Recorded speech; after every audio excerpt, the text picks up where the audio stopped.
कहा जाता है कि अगर राम के साथ सीता की उपासना न करे और कृष्ण के साथ राधाजू की उपासना न करे तो नरकगामी होते हैं, ऐसा सुना है। शास्त्रों में जो वर्णन है उसको समझना है।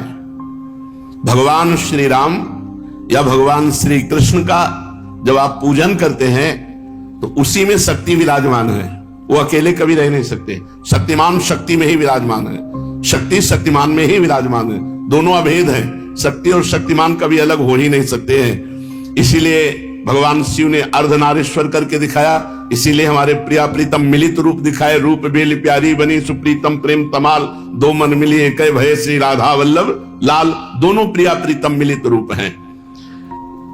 यदि रामकृष्ण के उपासकों को नरक जाना पड़े तब तो धोखा ही धोखा हो गया।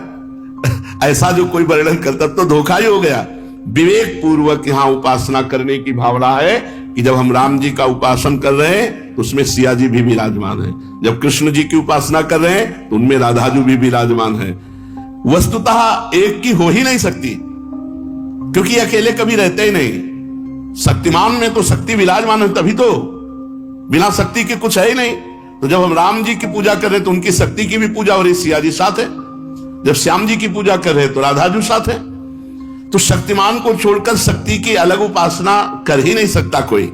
दोनों पृथक हैं ही नहीं, दोनों पृथक दिखते हुए भी अभिन्न हैं। जैसे श्री हरिवंश सुरीत सुनाऊं, श्यामा श्याम एक संगाऊं, छिन कबौन अंतर हुई, प्राण सु एक देह है दोई।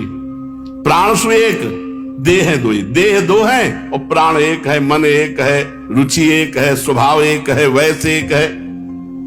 जो मनुष्य इनको भिन्न भिन्न मानकर पूजा करता है उसको मान सकते हैं, जो अंतराय रखता है।